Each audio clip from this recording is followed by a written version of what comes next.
देखना शुरू कर चुके हैं the Khatak digital news channel. और आप जो ये भीड़ मेरे पीछे देख रहे हैं, ये किसी बस स्टैंड की नहीं है और ना ही ये किसी रेलवे स्टेशन की है और ना ही कोई ऐसे विद्यार्थी हैं जो परीक्षा देने के लिए आए हैं, बल्कि ये ऐसे लोग हैं, ये है फार्मासिस्ट और नर्सिंग कर्मचारी जो अपनी मांगों को लेकर यहाँ पर 15 दिनों से आए हुए हैं। आप देख सकते हैं ये जो भीड़ है वो सिर्फ जयपुर की नहीं है, यहाँ पे राजस्थान से कोने कोने से, राजस्थान के कोने कोने से यहाँ ये सब नर्सिंग कर्मचारी और फार्मासिस्ट आए हैं अपनी मांगों को लेकर। तो आइए इनसे जानते हैं कि आखिर इनकी क्या क्या मांगे हैं और किन मांगों को लेकर। और आप देख सकते हैं कि राजस्थान नर्सिंग मेरिट बोनस भर्ती के लिए ये यहाँ पर आए हैं और इन्होंने ऐसी टी शर्ट भी पहन रखी है और ये विरोध कर रहे हैं, धरना कर रहे हैं। तो आइए इनसे जानते हैं कि आखिर इनकी क्या क्या मांगे रही है और ये इतने दिनों। सर, आप कितने दिनों से यहाँ पे आए?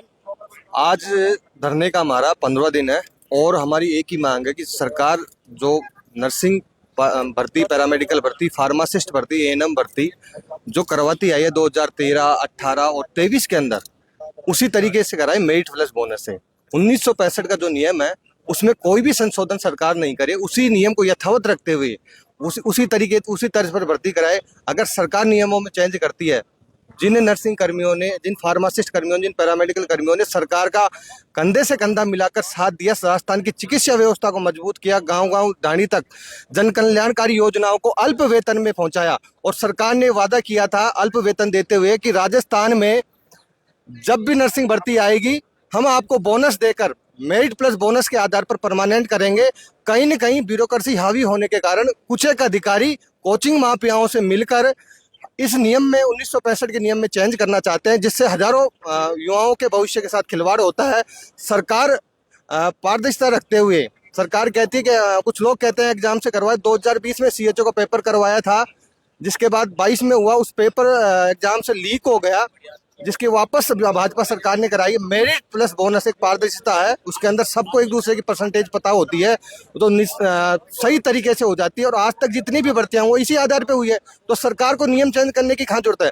अल्प वेतन में सरकार का जो कंधे से कंधा, राजस्थान की चिकित्सा व्यवस्था हम सभी लोगों ने मिलकर मजबूत की। कोरोना काल में हमने सरकार को मजबूत किया, राजस्थान को सुदृढ़ किया और कोरोना मॉडल प्रस्तुत पूरे भारतवर्ष में नंबर 1 राजस्थान को हमने लाया। तो सरकार आज अपने वादे से कैसे मुकर रही है? क्योंकि राम राज्य की सरकार है, राम राज्य सरकार अपना वादा निभाए। रघुकुल रीत सदा चली आए, प्राण जाए पर वचन न जाए, यही सरकार की नीति है, यही सरकार की रीत है। लेकिन कहीं सरकार के अंदर कुछ एक अधिकारी जो सरकार के ऊपर मंत्रियों से ज्यादा बड़े बन रहे हैं, जो कहीं न कहीं ये लोकतंत्र की हत्या है। अगर ऐसा होता है तो पूरे राजस्थान के प्रदेश भर के जितने भी संविदा निविदा कर्मचारी हैं वो राजस्थान की चिकित्सा व्यवस्था को ठप करने का काम करेंगे। क्योंकि पूरे जितने भी अस्पताल, मेडिकल कॉलेजों में, बड़े अस्पतालों में जाकर देखोगे, पूरे अस्पतालों की कमान इन संविदा कर्मचारियों के ऊपर बागडोर है, इनके कंधों पर टिकी हुई है। जिस दिन ये रोड पे आ गए, अगर इनके भविष्य के साथ खिलवाड़ हुआ तो राजस्थान की चिकित्सा व्यवस्था चरमरा जाएगी, उसकी जिम्मेदार सरकार होगी। इसलिए सरकार से हमारा तो अभी भी कर्मबद्ध निवेदन है कि सरकार हमारी भर्ती को मेरिट प्लस बोनस कराए। और राजस्थान के जो जननायक डॉक्टर किरोड़ी लाल मीणा, जो हमेशा पक्ष और विपक्ष में शोषित, वंचित, पीड़ित वंचितों के साथ हमेशा खड़े रहते हैं, आज हम 15 दिन से उनके साथ यहाँ बैठे हुए हैं और हमें आशा नहीं, पूर्ण विश्वास है कि जिस तरीके से उन्होंने एसआई भर्ती का पेपर रद्द करवाया और हजारों जवान किसान के बच्चों के साथ उनको न्याय दिलाया, तो हमको ऊपर पूर्ण विश्वास है कि राजस्थान के संविदा निविदा कर्मचारियों के साथ कोई अन्याय, अत्याचार नहीं होने देंगे। और हमारी जिस तरीके से भर्ती होती आई है मेरिट प्लस बोनस से, उसी के आधार पर करवाएंगे। सर, जैसा कि अभी इन्होंने बताया, आज आप कृषि मंत्री किरोड़ी लाल मीणा जी से वार्ता करने वाले हैं और इससे पहले भी आपने कई सारी वार्ता की है, तो आपको अब तक क्या आश्वासन मिला? हम राजस्थान के कृषि जननायक है, जिनको हम हर्रे का सहारा बाबा किरोड़ी लाल हमारे ऐसे बोलते हैं। हजारों की संख्या में पूरे राजस्थान से आज पूरे भाई बहने आए हुए हैं। हमारी एक ही मांग है कि नर्सिंग भर्ती हमारी 10, 20, 30 मेरिट प्लस बोनस पर की जाए। क्योंकि 10, 20, 30 बोनस पर की जाए, ये कुछ एक अधिकारी है जो कुछ कोचिंग माफियाओं के साथ मिलकर हमारे भविष्य को अंधकार में डाल रहे हैं।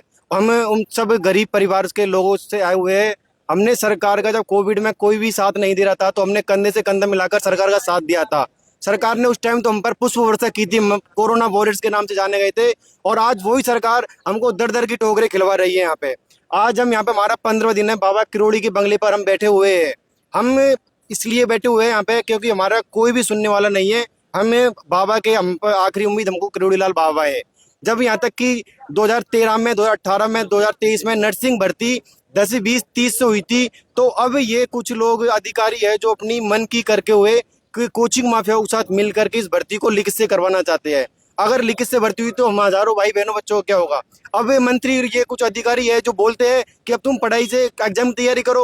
अब हमने 5-5 साल तो हमने हॉस्पिटलों में हमने काम कर दिया। कोरोना के टाइम पे हमने सब काम हॉस्पिटल में किया था। हमारे पढ़ाई का टाइम तो उसी टाइम जा चुका। अब हम पढ़ाई के लिए कैसे पढ़ाई करें बताओ। और हमको सैलरी सिर्फ 7,900 सैलरी मिलती है। 7,900 में किसी का गुजारा नहीं चल सकता। ये हमारी बात सुनने को कोई भी अधिकारी कोई भी मंत्री नहीं सुन रहा है। हमने अभी तक 150 प्लस विधायकों को डिजायर दे चुके हैं हम, पर अभी तक कोई डिजायर पे कोई भी हमारा नहीं है। ये भजनलाल सरकार से मैं एक यही गुजारिश करना चाहता हूँ, हाथ जोड़कर यही निवेदन करना चाहता हूँ कि अब तो हमारी सुधले सरकार। कहाँ से आए सर? हम जयपुर से ये पिछले 15 दिनों से यहाँ पे बैठे हुए हैं। कहाँ पर पोस्टिंग है? SMS में पोस्टिंग है मेरी मैडम। सर आप क्या कहेंगे कि कांग्रेस सरकार थी तब तक सब सही था या फिर अब जाके थोड़ा बिगड़ा है? क्या कहना चाहेंगे आप? राजस्थान में संविदा कर्मचारियों को लेकर कांग्रेस गवर्नमेंट ने 1965 के नियम बनाए थे और ये नियमों में परिवर्तन सिर्फ इसलिए किया गया था कि राजस्थान के विगत नर्सेज वर्ग हो, पैरामेडिकल वर्ग हो, फार्मासिस्ट वर्ग हो या नॉन गजिस्ट्रेट के जितने भी कर्मचारी हैं उनको नियमित करने के लिए पॉलिसी बनाई गई थी, जिसके तहत उनकी मेरिट, उनकी जो उनका प्रशिक्षण है ट्रेनिंग का, GNM का प्रशिक्षण की मेरिट लेकर, 12th की मेरिट लेकर फिर उसको 10, 20, 30 उनको अधिकतम बोनस अंक देकर मेरिट बनाकर उनको नियमित किया जाता था। लेकिन वर्तमान परिस्थितियों में जिस तरीके से राजस्थान में 1965 के नियमों में परिवर्तन करने को लेकर विभागीय और ब्यूरोक्रेसी की जो मंशा है वो कहीं ना कहीं मंशा ये दर्शाती है कि राजस्थान की सरकार, विगत सरकार की जो पॉलिसी थी और वर्तमान सरकार जो है कहीं ना कहीं इन नियमों को परिवर्तन करके संविदा कर्मचारियों को उनके हकों को छीनना चाहती है।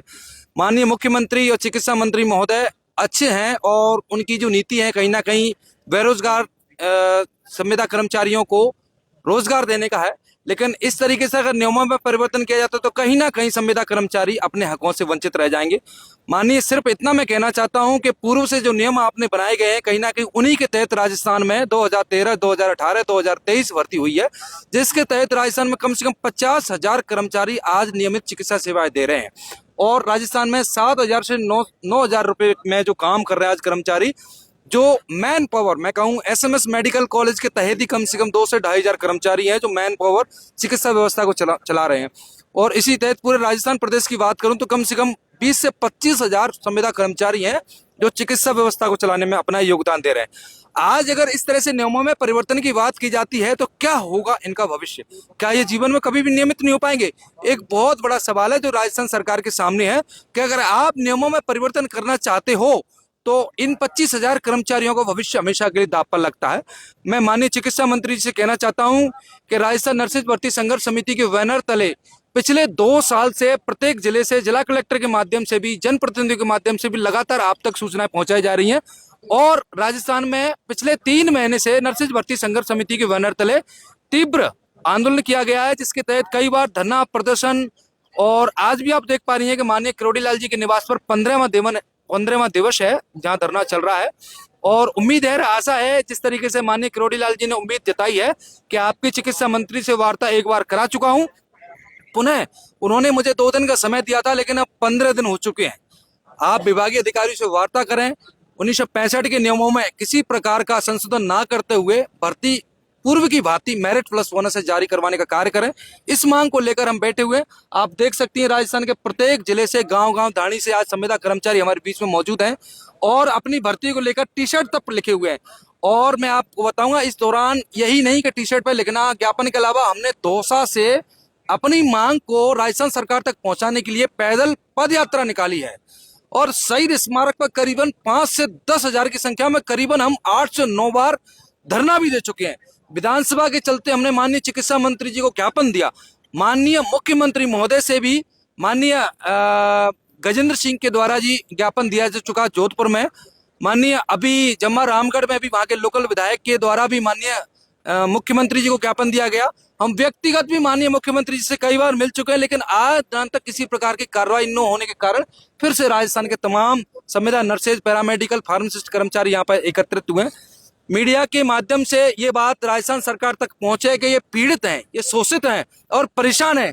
आर्थिक रूप से तो पहले से ही है, अब मानसिक और शारीरिक रूप से आप लोग कर रहे हैं। तो मैं उम्मीद करता हूं कि ऐसे कर्मचारियों के प्रति आप न्याय करें और इनकी जो मांग है बहुत पहले से, आज मेरिट प्लस बोनस से आप भर्ती विज्ञापन जारी करवाने का कार्य अतिशीघ्र करें, जिससे राजस्थान के 25,000 कर्मचारी नियमित होकर राजस्थान की चिकित्सा व्यवस्था को संचालित और सुचारू रूप से चलाने का कार्य करें। सर, इतने दिनों से आप लगातार प्रदर्शन करते आ रहे हैं, आपको इतने आश्वासन भी मिले हैं, तो अब आप यहाँ पर आए हैं, किरोड़ी लाल जी से, मंत्री जी से आप बात करेंगे, तो आपको क्या लगता है कि आपकी बात रखी जाएगी, आपकी मांगे सारी मानी जाएंगी? उम्मीद है, आशा है, भरोसा है इस बात का है, क्योंकि आज तक हमारे चिकित्सा मंत्री जी से कभी भी किसी तरीके से वार्ता नहीं हुई।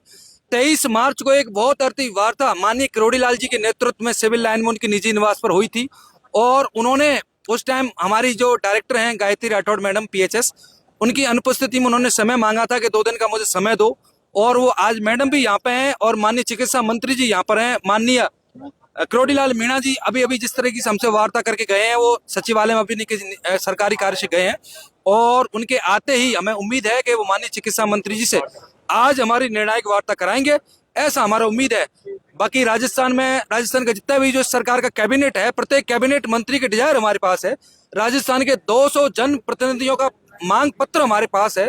राजस्थान की सोशल मीडिया के माध्यम से कम हजारों की संख्या में, हजारों बार हम ये मांग अपनी राजस्थान सरकार तक पहुंचा चुके हैं। तो उम्मीद है आज माननीय जननायक डॉक्टर किरोड़ी लाल जी हमारी या तो माननीय मुख्यमंत्री जी से या माननीय चिकित्सा मंत्री जी से वार्ता कराएंगे, और ये वार्ता हमारी सफल और निर्णायक रहेगी, ऐसा उम्मीद है राजस्थान के प्रत्येक नर्सेज को, प्रत्येक पैरामेडिकल कर्मचारियों को, प्रत्येक संविदा कर्मचारियों को। तो आप कह रहे हैं कि अभी आपकी वार्ता हुई थी, अभी जो आप बात हुई थी, तो क्या उसमें निर्णय नहीं लिया पूरा? उसमें किसी प्रकार का निर्णय नहीं लिया गया था। असल में हमारी मांग है कि 1965 के नियमों में परिवर्तन करने के लिए विभाग द्वारा जो फाइल चलाई गई है, उसको तुरंत प्रभाव से डिस्पोज करते हुए उसको रोका जाए, और भविष्य में ऐसी कोई भी फाइल ना चलाई जाए जिससे संविदा नर्सेज व पैरामेडिकल अन्य कर्मचारियों के मांग के प्रति उनका हनन हो, और उनका जो हक है उसको छीनने का कार्य विभाग द्वारा किया जा रहा है वो कभी ना किया जाए। और बल्कि विभाग द्वारा कार्य जो किया जाना चाहिए कि अब उनको विज्ञापन जारी करना चाहिए। इस सरकार के लगभग 2.5 वर्ष पूरे हो चुके हैं और अभी तक किसी प्रकार का नया विज्ञापन सरकार ने किसी भी कैडर के लिए अभी तक जारी नहीं किया गया। तो माननीय चिकित्सा मंत्री जी से मैं इतना ही कहना चाहूंगा कि चिकित्सा विभाग की व्यवस्था को देखते हुए और राजस्थान के आम जनों की भावनाओं को देखते हुए चिकित्सा व्यवस्था को सुचारू चलाने के लिए राजस्थान में कम से कम 10 से 12 हजार नर्सिंग ऑफिसर और लगभग 7 से 8 हजार पैरामेडिकल और लगभग 4 से 5 हजार फार्मासिस्ट कर्मचारियों की भर्ती विज्ञापन जारी किया जाए, जिसमें हमेशा की भांति पूर्व भर्ती नर्सेज भर्ती 2013, 18 और 23 की भांति ही इस बार भी विज्ञापन मेरिट प्लस बोनस से जारी किया जाए। क्या नाम है सर? मैं पवन कुमार मीणा, प्रदेश अध्यक्ष राजस्थान नर्सिंग एसोसिएशन एकीकृत। सर, जैसे कहा जा रहा है कि और अब 2.5 साल हो गए, तो इस पर आप क्या कहना चाहेंगे कि सच में 2 साल बेमिसाल रहे हैं? नहीं, सरकार ने नौकरियां दी है, 2 साल में भी साल तो रहे, लेकिन स्वास्थ्य विभाग में इनकी कोई भी एक भी परमानेंट वैकेंसी पे कोई भी विज्ञापन जारी नहीं होगा। माननीय चिकित्सा मंत्री और मुख्यमंत्री जो पूर्ववर्ती सरकार थी उनके जो विज्ञापन निकला था उन्होंने पूरा करवाया, उसके लिए मैं उनको धन्यवाद देना चाहता हूं। और मैं सरकार से मांग करता हूं कि आप हमारी सुने और राजस्थान जो नर्सिंग, ANM, फार्मासिस्ट, पैरामेडिकल की जो भर्ती है उसका मेरिट और बोनस के आधार पर विज्ञापन जारी करें। क्या नाम है सर? रोशन लाल शर्मा।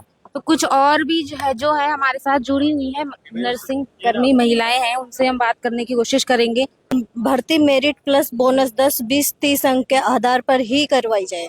तो अभी आप कहाँ पर पोस्ट है आपकी? अभी मैं जेके लोन हॉस्पिटल जयपुर। मैम, आप क्या कहना चाहती है, आप कहाँ से आई हैं? मैं यही जयपुर से हूँ, मैं परमानेंट स्टाफ हूँ। मैं हमारे इन छोटे भाई बहनों के साथ में हमारा ये कहना है कि पूर्व में जो भर्तियां हुई हैं उसमें बीजेपी सरकार ने भी करवाई है, कांग्रेस सरकार ने भी करवाई है, और 2023 की जो भर्ती है उसकी ज्वाइनिंग इसी सरकार ने दी है। ये जो हेल्थ मिनिस्टर इन्होंने, तो ऐसी क्या नौबत आ गई कि उनको 1965 के नियम के अंदर चेंज करना पड़ रहा है कहीं ना कहीं। तो हमारा तो ये मानना है कि भाई ऐसी क्या मजबूरी है कि 1965 के नियम के जो अधिनियम है उसके अंदर ये चेंज करना चाह रहे हैं। ऐसा नहीं करना चाहिए, क्योंकि उन्होंने 23 की भर्ती की ज्वाइनिंग इन्होंने दी है, तो उसी के अकॉर्डिंग इन छोटे भाई बहनों को भी उनको परमानेंट करना चाहिए। हमारी तो सरकार से यही मांग है। क्या नाम है? समोल कुमारी। तो आप कितने दिनों से यहाँ पर आई? मैम 15 दिन से हमारा धरना यहाँ कंटिन्यू चल ही रहा है। हम इन बच्चों के साथ में, ये भी हमारे छोटे भाई बहन हैं। मैं तो 18 के अंदर परमानेंट हो गई थी। तो अभी हमारा सरकार से कि पता नहीं क्यों खेमसर साहब को कुछ लोगों के द्वारा गुमराह किया जा रहा है, क्या किया जा रहा है, या कुछ कोचिंग माफिया वाले हैं कहीं ना कहीं। हमें ये लग रहा है कि उनके द्वारा उनको मिसगाइड किया जा रहा है, क्योंकि वो ये चाह रहे हैं कि ये भर्ती रिटर्न से हो। तो मैम अगर ये भर्ती रिटर्न से होती है तो सबको पता है कि जो कोचिंग माफिया वाले हैं वो कोचिंग के नाम से लाखों रुपए बच्चों से लूटेंगे। तो कहीं ना कहीं वो लोग गुमराह कर रहे हैं। बाकी आज तक भर्तियां मेरिट प्लस बोनस से होती है ही। हमारी तो यही मांग है मैम। कहीं ना कहीं मतलब आपके बहन भाई है, उनके लिए आप यहाँ मैम, हाँ जी, हाँ जी। तो अपना घर परिवार सब आप उनको छोड़ के क्या करें, क्योंकि हमने वो सुविधा की चीजें झेली हुई हैं। मैं भी पहले कॉन्ट्रैक्ट पे थी मैम, तो हमें पता है कि एक अलग वेतन के अंदर काम करना और एक महिला के लिए पहले ड्यूटी करना, फिर ये बोलते हैं कि एग्जाम कराना, तो वो मैम पॉसिबल नहीं होता। आप एक महिला तो आप समझ सकते हो ना कि अपने अपनी नौकरी करके यार घर जाके अपने बच्चों को, घर को संभालते हैं, उसके बाद में क्या अपना पढ़ सकते हैं। इसलिए और मैम हम मतलब कि कुछ कोचिंग माफियाओं के थ्रू ये चीजों को अभी माहौल किया गया है। बाकी हर बार बढ़ती मेरिट प्लस बोनस से होती है ये। अभी कितना वेतन मिलता है आपके भाई? वही सभी को 7-8 हजार रुपये मिलते हैं मैम। दोनों बहनें हैं या फिर भाई? हाँ जी, आपकी बहन है सिर्फ या ये भाई? सारे छोटे भाई बहन है, मतलब कि सभी सारे छोटे भाई बहनों के लिए आई हूँ महीने के लिए। जी, मैं कहना चाह रही हूँ कि जैसे हम एग्जाम करवाने के लिए सरकार को मना नहीं कर रहे, लेकिन जितने भी आप ले रहे हो सुविधा पे, आप जितने लोगों को लगा रहे हो, भले आज की तारीख में, आज दिनांक है 6 तारीख के पहले जितने भी लगे हुए हैं सुविधा पे, आप पहले उनको परमानेंट कीजिए। उसके बाद में आप अपना जो एग्जाम की प्रोसीजर है, जो भी आप करना चाहते हो वो करिए। पहले ये ठेका पड़ता है जो सुविधा पे आप कर्मचारी ले रहे हो, इनको पूरी तरह से बंद करो। जो भी जितने भी लगे हुए हैं आज दिनांक तक पहले, उनको सबको परमानेंट करिए। उसके बाद में आप एग्जाम करवाइए। हम एग्जाम के भी खिलाफ नहीं है कि आप एग्जाम क्यों करवा रहे हो, लेकिन पहले हमारे को तो हमारा तो हक दो। आज हम 7-8 साल हो गए हॉस्पिटल में ड्यूटियां दे रहे हैं, 12-12 घंटे की, मॉर्निंग इवनिंग नाइट सारी ड्यूटियां हम करते हैं। घर पे जाते हैं, बच्चे संभालते हैं, बच्चे भी संभालने पड़ते हैं। हमारे को कब टाइम मिल पाता है कि हम उस टाइम के अंदर निकाल के हम तैयारियां करें। 15 दिन से आप यही हैं? बिल्कुल कंटिन्यू 15 दिन से हम दिन रात यहीं पे हूँ मैं। आपके बच्चे हैं, उनको छोड़ के आप यहाँ? बिल्कुल, छोटा बच्चा है, उसको छोड़ के आ रखी हूँ घर पे।